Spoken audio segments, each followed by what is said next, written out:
Hello everybody, welcome back to another Minetest mod review, and today we are looking at the dynamic liquid mod. And as you've probably already guessed, it deals with liquids and making them dynamic. So let's take a quick look at some of the things that don't function like they normally do. So as we all know, if you take three pieces of water, three, whatever. If you put water in three adjacent spaces, you will always repopulate the middle. So you have an indefinite water supply. However, this mod changes that. With the dynamic liquid mod, when you take a node, it's gone. It doesn't get recreated. So as you can see here, we have a flowing water node on the side here, and we have two full water nodes. And these should kind of move around. I'm not seeing that happening here, but let me grab some more buckets, because we need a lot of buckets, because I'm going to be taking a lot of water from a lot of places. Okay, well, for whatever reason, it's not behaving like it's supposed to there, so let's grab a few out of this. So let's just take a bucket of water from each corner. There we go. Wait. I thought I grabbed one from this corner. There we go. All right. So now we have four flowing nodes, right? Two there. Yep. 4 flowing nodes. And you will notice, and you can see it a lot more in this one than we can in that one, that the full nodes are kind of moving around where they're at. So like all the full nodes were just on this half a second ago, and now we got, they're moving too fast to try to explain it all, but you should be able to see it in video. The ones that have the more ripply texture are the moving nodes, and they're changing where they're at. And the same goes for lava. Now lava never regenerated itself, but you should be able to tell here, assuming these change. Come on, there we go. Don't get camera shy. There we go. So you can see that the full nodes are moving where they're at, and the flowing node is moving where it's at. Now what this does, if we go up to this elaborate design I built here, so basically what we have is a little pedestal in the middle where we'll put some water. We have 4 corners that are lower for future demonstration purposes, and then we kind of have this long channel thing going down, which did not realize I had some sources here. That's what I was looking for, water source. So let's just get rid of those. Perfect. Let's run back up and throw in some water. So another thing the dynamic liquid mod is going to do, we place our source node up there, and we didn't even get a chance to see it happen, but I managed to recapture the source node. So let's let that clear out. All right, so the source node's up top, and the source node has now migrated to no longer be up there, and it also went down a node. What water source and lava sources as well will do is, if there is a empty node adjacent to them, there's a chance the water will flow to it, and if there's nothing below the water source, it'll go away. So as we see here, we have no water left. And if we go over here, wait, where did the flowing, did I actually lose the water? Gasp, where'd it go? Where'd it go? Where'd that flowing water go? Oh, here it is, or the source water. So the source from up here migrated over, and then it fell into this hole, so it's not pumping water out anywhere else. Let's try again and not have it go into one of those corners. I don't know what type of systems employ here for how it moves. I think it probably ended up falling into one of the corners again. Yep, we have a source node there, so let's go ahead and throw a source node up top. We'll wait till it migrates away, and that is open again, and we'll throw another source node up there. And chances are we're going to get source nodes in both of these corners. We also had some naughty water getting out. I don't know how that happened. Here's our source node. There it is, and there one is. It's over there now. I don't know if it's ever going to go down that path. But as you can see, it becomes very dynamic. Unlike the normal style where it would just keep flowing out from there and it would extend out how many ever blocks. And would just keep doing that. I might have a source node in here someplace. And I don't know if this grass is going to stop the flow of water. I guess it does. That's kind of weird. Alright, so it looks like we have source nodes in all corners. So if we throw another... Oh, I used river water. I don't think river water is affected by this. No. I don't believe so. River water... Nope, river water is not affected. So let's try to clean this up. I didn't want to put it there, but that's fine. Eventually that source node will theoretically make its way into here and all the way down there. So we will leave this be for the time being, and we will come back to it a little later.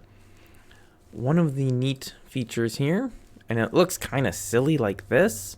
Let me get a good vantage point. There is now a group which is called flow_through. And if an item is in that group, the water can jump from one side of it to the other. So these are source nodes in here, one at the end there, one here, and they can skip over these flow through groups. But if we have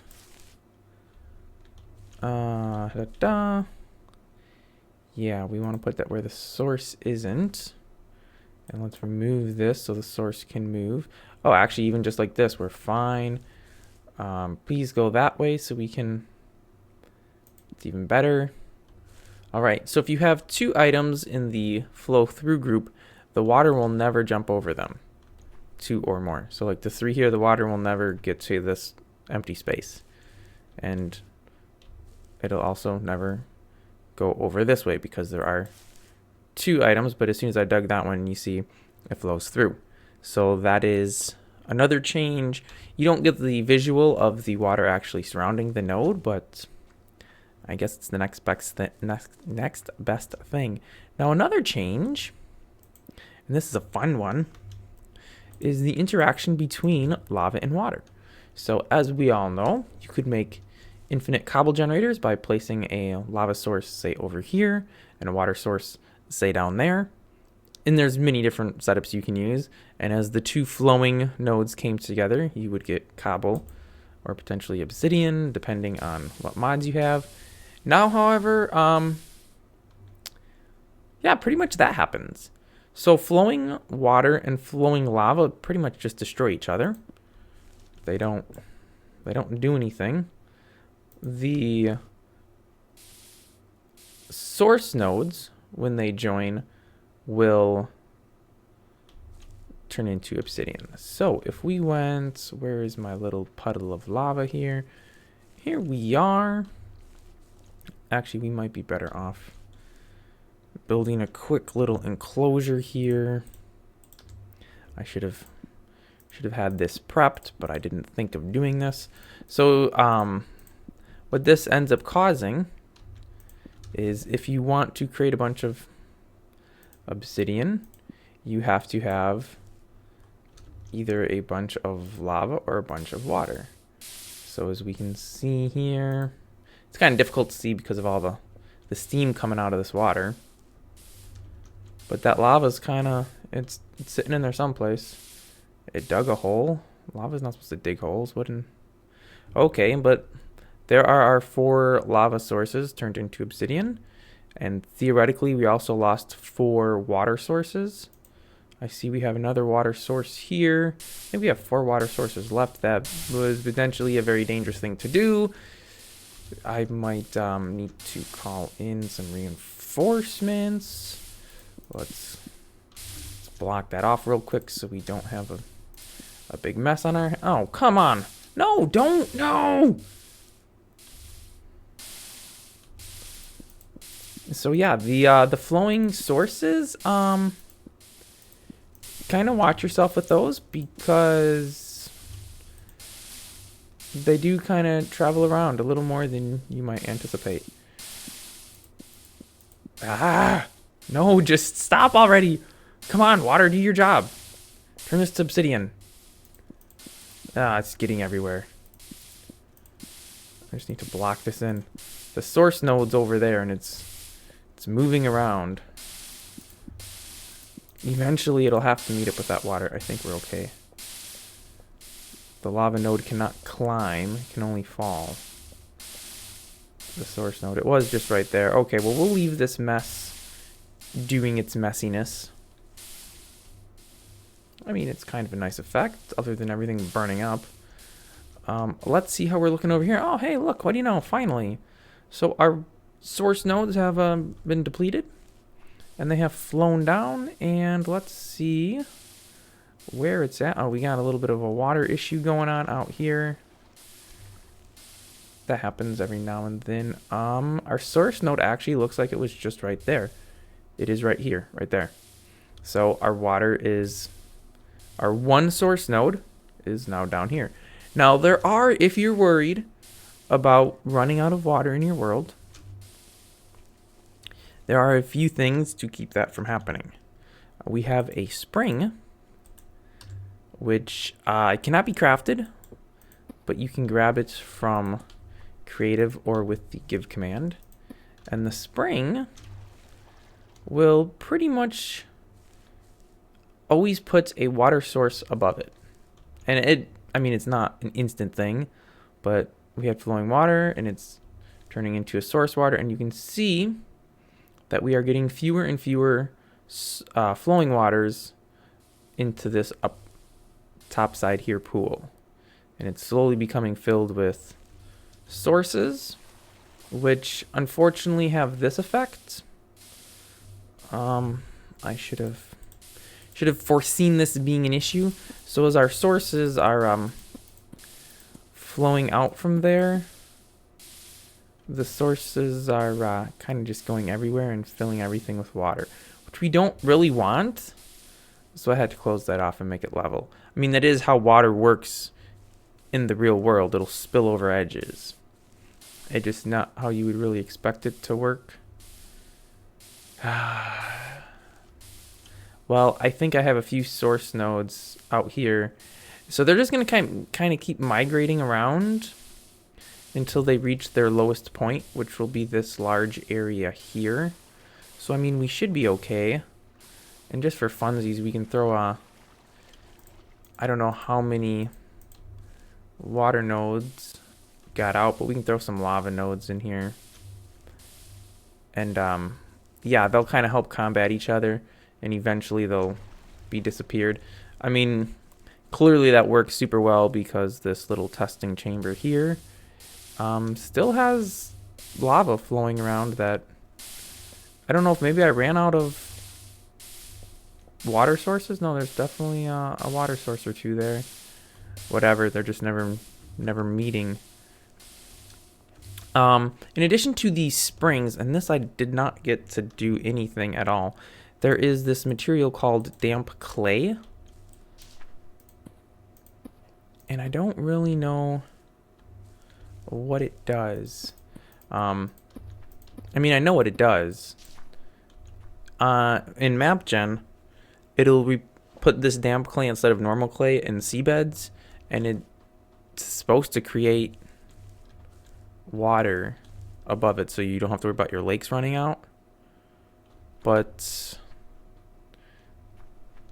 I've placed them and they don't do anything. And we can check. We're pointing at dynamic liquid clay, and that's the block that's supposed to do it, but again, I don't see anything happening. Now we can grab a bucket of water. I didn't need to do that because I had a ton here. And this is a bad idea to do, but we'll do it anyways. We have some flowing water on top of these. It's supposed to replace flowing water or air with water sources, which it has not done. I have just made a giant mess of water. And that one node will eventually make its way down over to here, Actually, it might not. It might end up in this pool of lava and turn to obsidian first. You never know. Let's see what we've got happening over here. Beautiful, beautiful. Look at this. How did water source climb up the hill? That's not supposed to happen. Anyway, we eliminated 2 water sources there. We eliminated 1 water source there. And a lava source as well. I don't know what's going on over here. We're burning some stuff. Good thing this smoke is mostly steam. Very safe to breathe. This whole mess up here is still a mess. Yeah, I mean, kind of use at your own risk. It's no more dangerous than normal water or normal lava. It just because the water sources move, things like this can happen. I just need to throw that up here. So you know, like normally you're putting some water out for your whatever, and you accidentally put a water, and you're like, oh, let me just grab that back real quick. And it's still there. I've lost it. Oh wait, there it is. Nope, it wasn't there anymore. Here it is. I got it. Yes, I did. Okay. So you got to be a little bit more careful because you can easily put a water node out, and then that source node kind of disappears on you, and it kind of just keeps going around on the map for forever until it gets to some low point, you know, some little depression in the ground. But yeah,